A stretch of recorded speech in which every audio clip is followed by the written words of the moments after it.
Today we're going to be talking about an open invitation to talk and how to use questions and how to use very good questions to open people up. And then later on in the lecture, we'll be talking about how to encourage people and how to paraphrase. These, again, are all skills. And the last time we were talking about attending skills. And now we're going to add to that a little bit and open it up a bit more to using questions. Questions help the interview along. They open areas of discussion. They assist in pinpointing issues, and they can be used to facilitate the healthy self-exploration. Questions indicate that a person is interested in you and what you have to say. Good questions help people explore themselves and their feelings more deeply. Powerful questioning is an essential part of coaching. However, questions can make a person feel interrogated. Questions too early can interfere with the development of rapport and can make people put up defenses rather than open up. So we're going to be talking about the good part of questioning and how to do it, but also the negative about questioning and what not to do as we go along. What are our goals? First, develop an awareness of the strengths and weaknesses of questioning. Understand the difference between open and closed questions. Identify how different questions that stem from could, what, how, why lead to different client responses. Learn the skill of questioning in interviews with individuals, groups, couples, and families. And then we're going to practice in this particular session. There's a controversy in the area of questions. And that controversy is between the humanists in the area of counseling, like Rogers, that we talked about last time in attending, because they say you shouldn't use questions. Why do they say you shouldn't use questions? Well, because their theory is the answer is within the client, and all you should do is listen to the client. As the client talks, they're going to explore and come up with the answers. And that is true to a certain degree, particularly ladies. If you'll let them talk, they'll sort things out and those kind of things. See what I'm saying? We don't believe the answers within the person unless we're talking about the Holy Spirit within the person. So it can be there are times to ask questions and times not to ask questions. Other groups, though, almost all their counseling is questions, particularly in marriage and family therapy. In coaching, 80% of everything you do is listening, and 50% of all the words that the person usually speaks is questioning. So this is a whole huge area. Insight therapy is all about what? Trying to understand the insights and understand the person and what's going on. But our question is you know that we're all Bible-based here in everything we do. What does the Bible say about questioning? We want to solve this. We're not going to ask the humanists or the other counselors and so on. We want to see what God has to say about this. First, Luke 2:46. After 3 days, they found him, that is Jesus, in the temple, sitting among the teachers, listening to them and asking questions. So at least we know that Jesus wasn't against asking questions, right? Proverbs 20, verse 5. The purpose in a man's mind is like deep waters, and a man of understanding will draw them out. How do you draw them out? By asking questions. But listen to these verses now. Let's say that there's a balance here. 2 Timothy 2:23. But foolish and unlearned questions avoid, knowing that they gender strifes. In Titus 3:9. But avoid foolish questions and genealogies and contentions and strivings about the law, for they are unprofitable and vain. So we have two different things. Questions are very useful, but they also, used in a wrong way, can be detrimental and can be a waste of time and stir up problems, stir up things you shouldn't even be meddling into. So what type of questions do we have? We have a number of different categories here. The first is called an open question. What does an open question look like? Well, open questions be like this. Tell me more. How are you feeling? What things do you like? They use more focused open questions in beginning the interview. How do you use it? Well, you begin the interview. How did I use in our example last time? What did I use? I said, what can I do to help you? That's a very open question, isn't it? Why is it so open?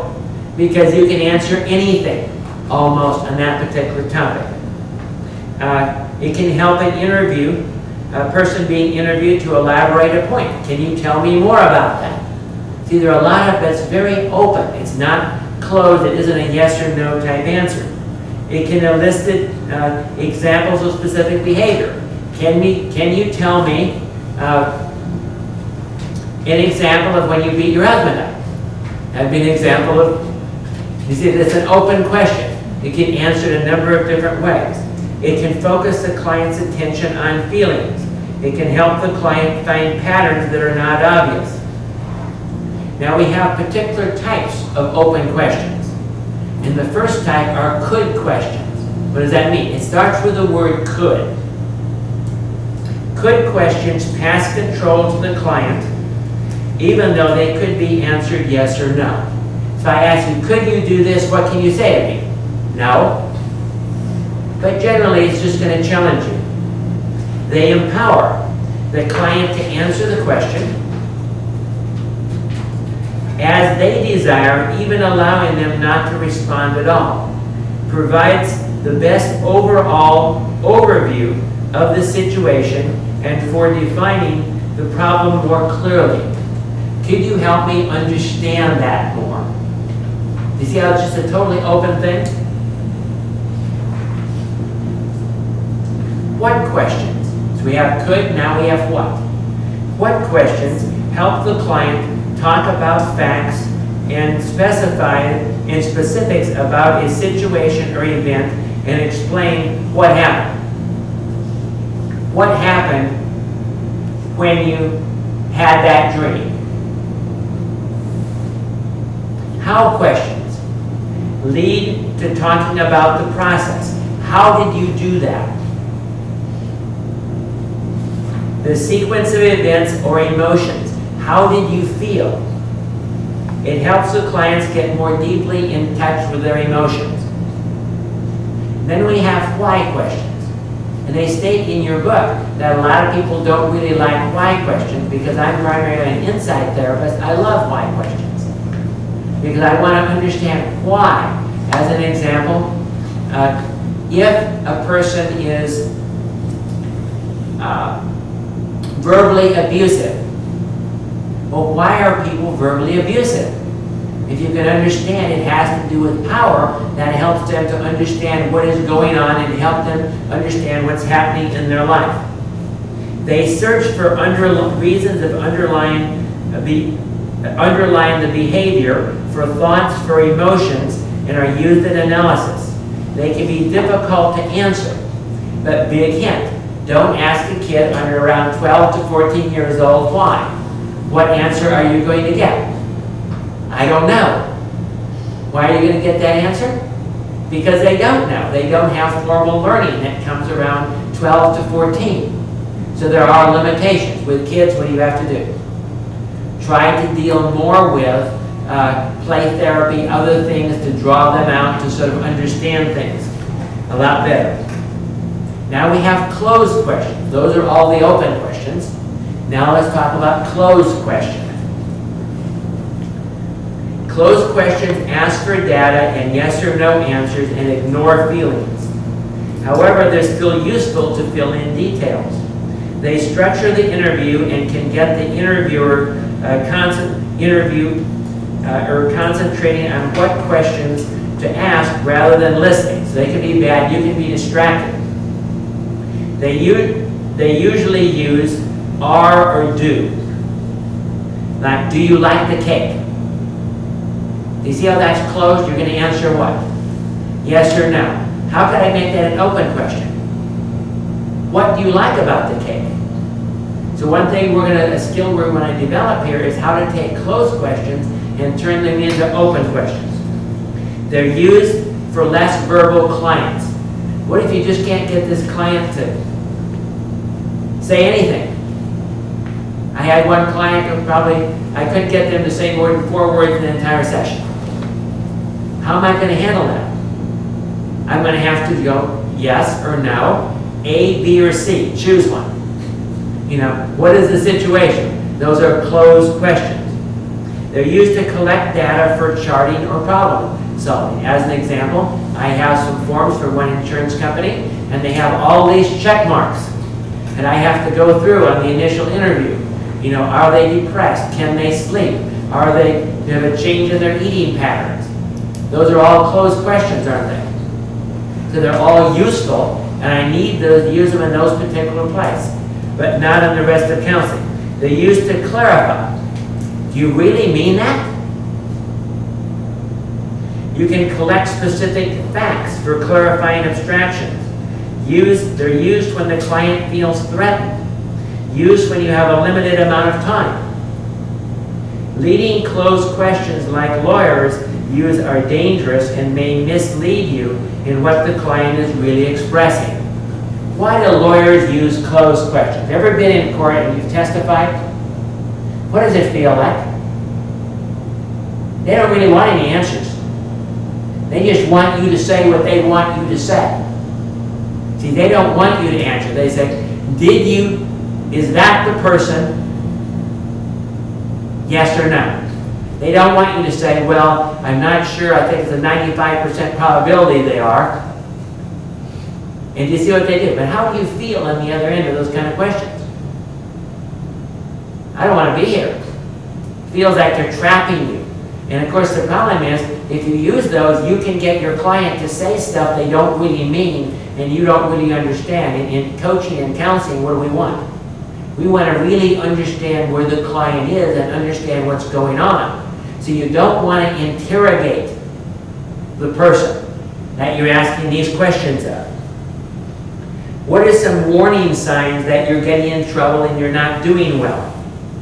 First, if you're talking more than the client, what does that tell you? Your questions are longer than the client's answers. That probably says that you're getting into closed questions. Conversation is strained due to the few answers. The questions are longer than the answers. The answering yes and no would make them feel bad. I know you got drunk and you totally blew it and you wrecked the life of your kids. How do you feel wrecking the life of your kids? How are they going to respond to that? Or tell me, did you really destroy your kid or not? Don't want to use those kind of questions, okay? Conversation seems to shut down. If it's just like you're pulling nails, and you're just pulling teeth, you're just making such a hard time. And of course, as I said, you can convert closed questions to open ones by simply adding how, which, or what. Okay? Next set of questions are called reflective questions. What are reflective questions? They help the client get in touch with what he is feeling. You respond back. It seems to me that you're really depressed today. See, I'm reflecting. What I'm picking up in you, I'm not sure it's right, I'm reflecting it back to you. And then you can even add, do you agree? Is that the way you see things? So these draw the person out a lot more. It's like paraphrasing, but adding what you think the client is thinking or feeling. Look for distortions in their thinking patterns to get reflective questions. You're sort of observing what's going on. You say, is it possible you don't really want to be here today? That's a reflective question that draws people out. Are they minimizing or exaggerating? Are they doing blacks and whites? Those are all hints that there's something else going on that you want to dig deeper into in reflecting questions.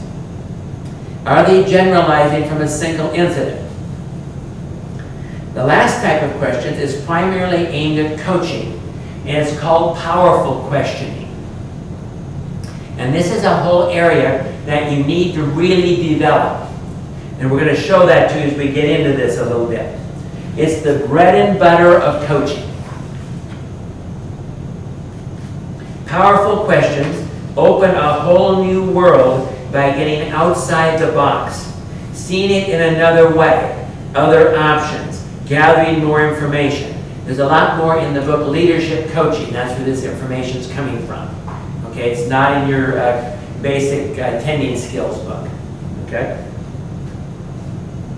It's used to focus conversation, foster exploration, push the client to a deeper, to dig deeper and reach higher, and ensure commitment. So these are more used in the conversation to gain something here. You ask bigger questions, ones that have more options, that are rather than giving advice. How do you do it? You think backwards. Now, what is this? What are we really dealing with here? What's the real overall issue? Let's just take an example. You're dealing with the area of what is their dream. So you can say, what do you want? What specifically do you feel God called you to do? That would just be an open question, right? Not too open. Now, if we're going to get outside of the box, what would we say? What is it that you really want out of life? You say, oh, I just open the expanse of that whole question, and it could go any direction and a whole lot of other issues. It helps you get at the underlying stuff of what's really going on and deal with the real questions. Powerful questions. In leadership coaching, he lists all of these powerful questions of Jesus.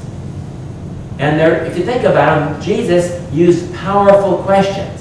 That's how he really dealt with his disciples. Listen to some of these powerful questions. Who do you say that I am? That's in Luke 9:20. What do you seek? John 1:38. What do you want me to do? You see how broad those are? You know, he's got a blind person in front of him. He says, what do you want me to do? And say, God? No.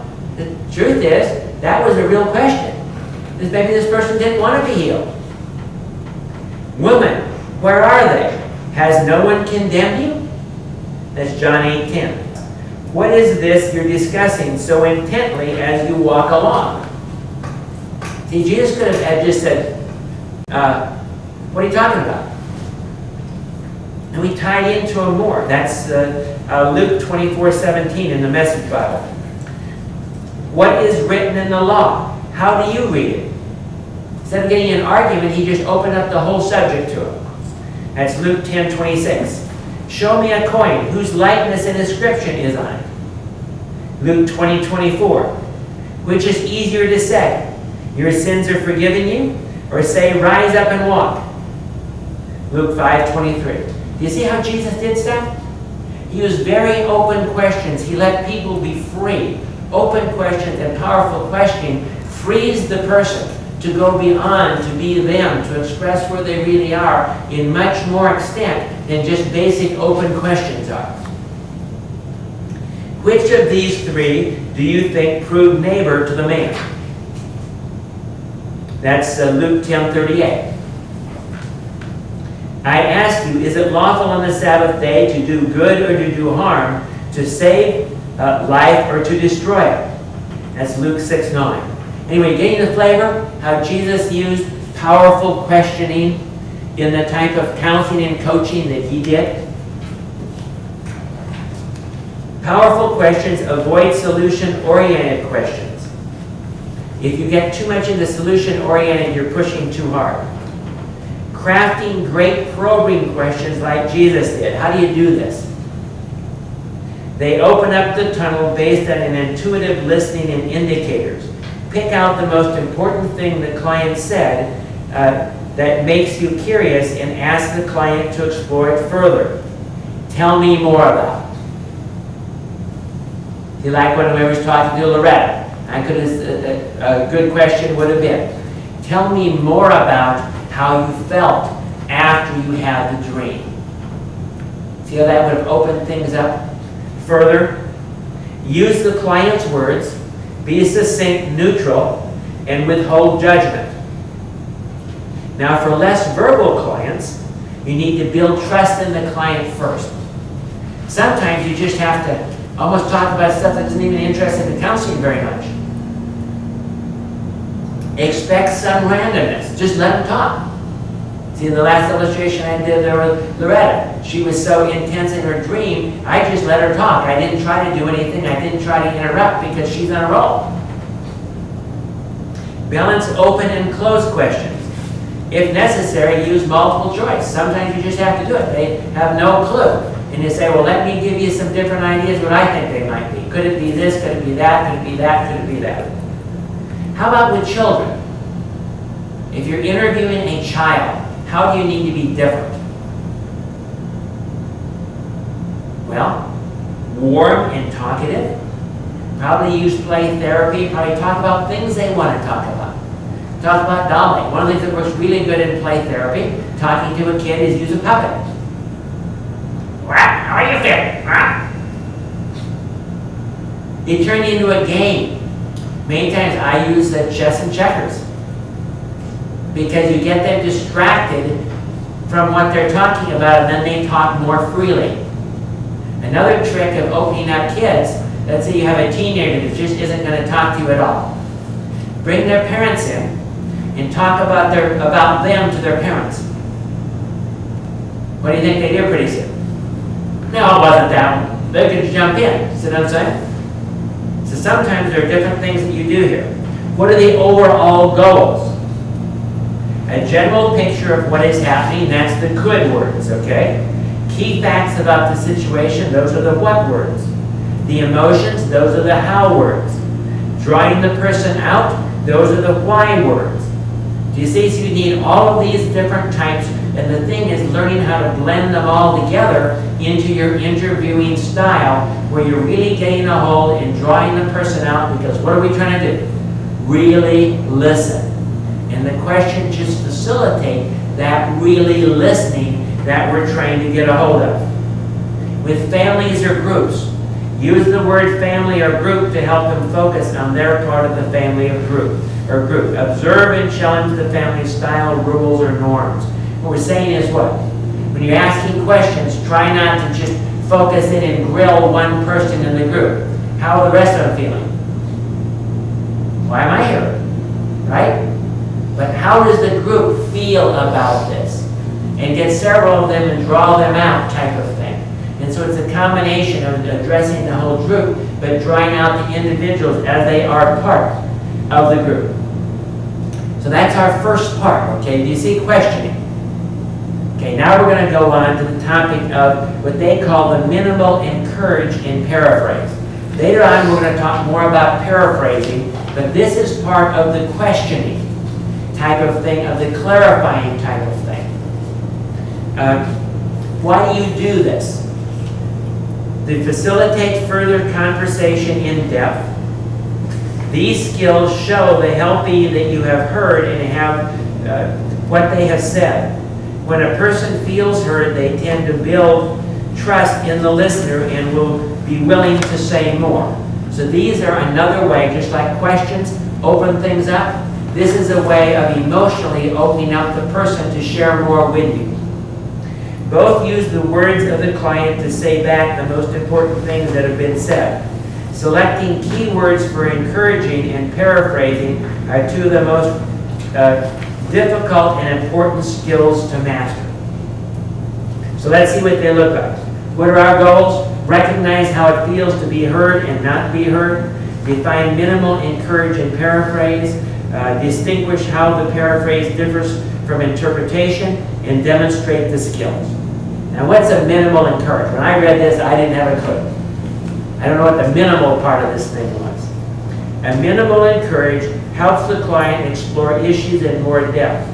They are small indicators to the client that you are with them. They encourage the client to keep talking. This is not some big spiel. These are just little things that you do in the attending process to draw the client out. Nonverbal minimal encouragement elaborate on the attending behavior, including eye contact, body posture, head nods, and open questions. These are the things that we're already showing you last time in the attending skills, right? Verbal minimal encouraging are brief utterances to help the client continue as you say, oh, so, then, tell me more. Repeating one of the words, dream. See, that's a minimal encourage. All they're really showing is, I'm right there with you, I'm in the boat with you, I'm understanding what's going on, but that encourages them to keep talking. Make sure you are comfortable. Don't do these artificially. These should naturally come out of sort of the flow of what's going on. Repeating words result in the client elaborating. It's used more by experienced counselors. How is this different from a paraphrase? The paraphrase focuses on what has been said and over a longer time frame, used to let the client know that you have heard the helper clearly and to let them know that they have been heard. It's the computer line check. We have a whole method we teach in marriage and family counseling on how to really hear and be heard, and the primary thing is paraphrase. The person says something. What is a paraphrase? You take other words and you say it back to them what's going on. Or they've been talking for a while. And you then pull it all together and you say this, okay, I think what I heard you say is this. You are really angry and about ready to punch my lights out. See what I'm saying? That's a paraphrase of what you picked up is going on. And it gives them a chance to say, no, that isn't right. That isn't what I was saying. And so it clarifies, but it also gives you a possibility of moving on to the next section. Where it's, okay, I think I've got that piece. Let's check it and make sure it's right. Okay, it's right. And when you're done with that, say, okay. Say, okay. Then they're going to go on to another topic or go on to the next section or the next major thought. So sort of bring things together. As I said, we'll be talking about paraphrasing later on and much more in depth than this. But this is that short paraphrase, just a few words that are going to encourage conversation versus the big one where you're trying to pull everything together and sort of get it in concrete. It often implies giving of self to another person to gain increased clarity on the issues. Where the minimal encourage leads to elaboration, the paraphrase indicates that the client has been heard and can continue. Following the paraphrase, you use what they call the checkout. That's the okay. Did I hear you right? And you're waiting for a response to them to come back and say, yeah, that's what you heard. It's not an interpretation. Now, how's an interpretation different from a paraphrase? In the paraphrase, you can only use what the person told you, and you should not be adding anything to it at all, right? Interpretation says what? You're adding your thoughts and your ideas. Well, I really think I understand what you're saying. Could this be also true? See, I'm interpreting what's going on and adding to it. That's not what we're talking about here. But interpretation is useful, but in a more advanced stage as we go on your skills here later on and in overall steps. Using clarifying skills with groups or families. Use open-ended questions and encourage to bring out the less verbal members. Focus your helping statements on the group or the family. Now we want to integrate all this and pull this together. Like we did before, what we're going to do here now is we're going to do a couple demonstrations, and you have the worksheets out of your book, okay, that I gave you. And in those worksheets, the first worksheet, we're going to do a demonstration. And in the demonstration, you are to be counting the questions, the different kinds of questions that we're going to be using. And then the second one, we're going to be adding in the minimal encourages and the paraphrases. And we're going to have you pick up questions, minimal encourage, and paraphrases in the second one. And after this demonstration, we'll be breaking up into small groups here, individuals, and we'll have you practice on each other and to observe each other to learn how to actually do this. Because remember, this is a skills class. I can give you all the lecture in the world, and it's not going to do you too much good until you actually start doing it and practically applying it in your own interviewing skills. So we're going to take a short break here, and we'll go look then at our illustrations. Could you tell me more about your dream? There's not a whole lot to tell, really. It's just that I recognized the building and knew exactly where it was because I have friends living there. And it was just like any large building that you see, you know, it collapses on the bottom and then it just drops. So like if with the explosives in the building, is what you're saying, in the explosives, you see this whole huge skyscraper that drops straight down? Well, it wasn't a skyscraper, it's only about 5, maybe 6 stories tall. And all I saw was kind of dust blowing out and the building just, I knew it was collapsing from the bottom. And so it wasn't a plane or anything, you know, it was just something collapsed to the bottom. And then the whole building went down. And it was very loud, very, very loud. Can you tell me more about the people that live in this building? Well, some of these people are my friends. I have 2 or 3 different couples that live there. And that's part of the little bit of panic that I feel. You know, I don't want anything to happen to my friends. But on the other hand, too, there are older, you know, retired people. I don't want anything to happen to them either. Now, if I'm just having a dream out of the blue, that's okay. I'll be glad. So I'm hearing that you have these fears. That maybe it could be real. Maybe this is sort of something that God is showing you that that's could really happen. And the noise was so loud when it fell that it woke me out of a sound sleep in the middle of the night. And I thought, my first thought was, you know, well, maybe it was something that happened there or something in the apartment complex. I listened and there was no movement of people, no sounds, we don't really have a lot of pets around there, but there was no dogs barking, nothing. And so I knew that the noise had to do with the dream. But it was so loud and so significant that you were still hurting, you had a headache, and you were still... I had a headache for 3 days and my ears hurt for the 3 days. I mean, it was extremely loud. I'd never heard anything so loud before.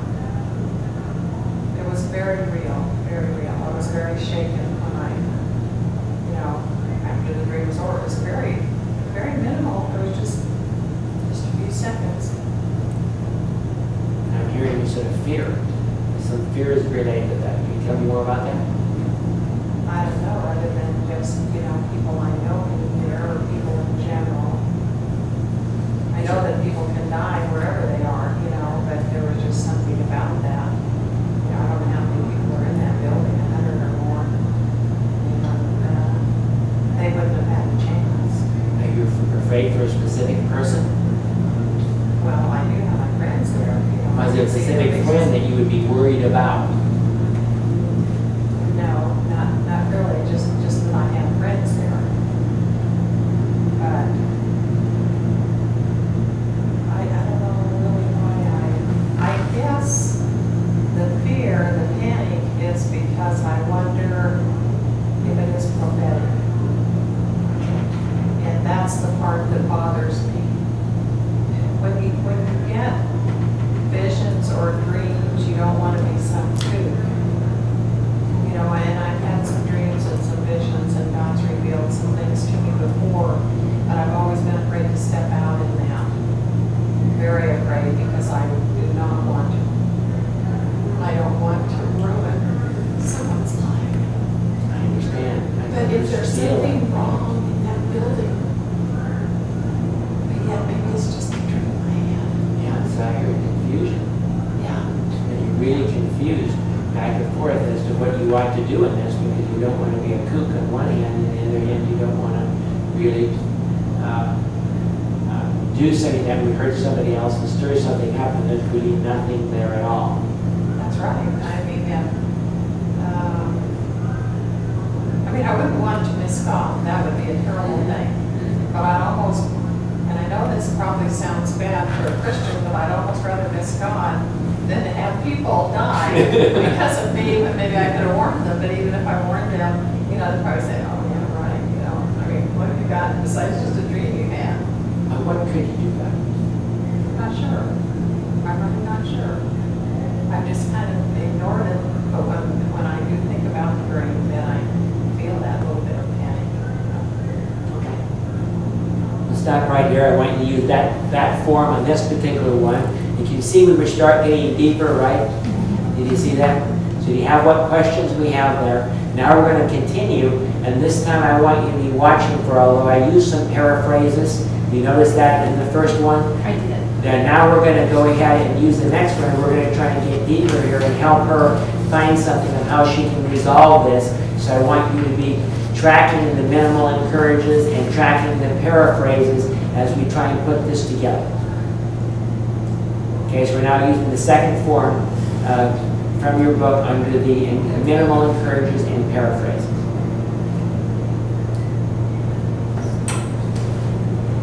Is there something that you could do to win both ways? Could you explain that to me?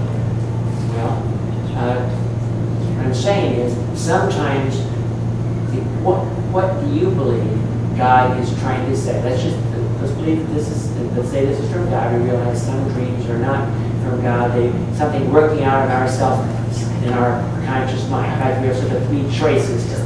One, it could be from God, right?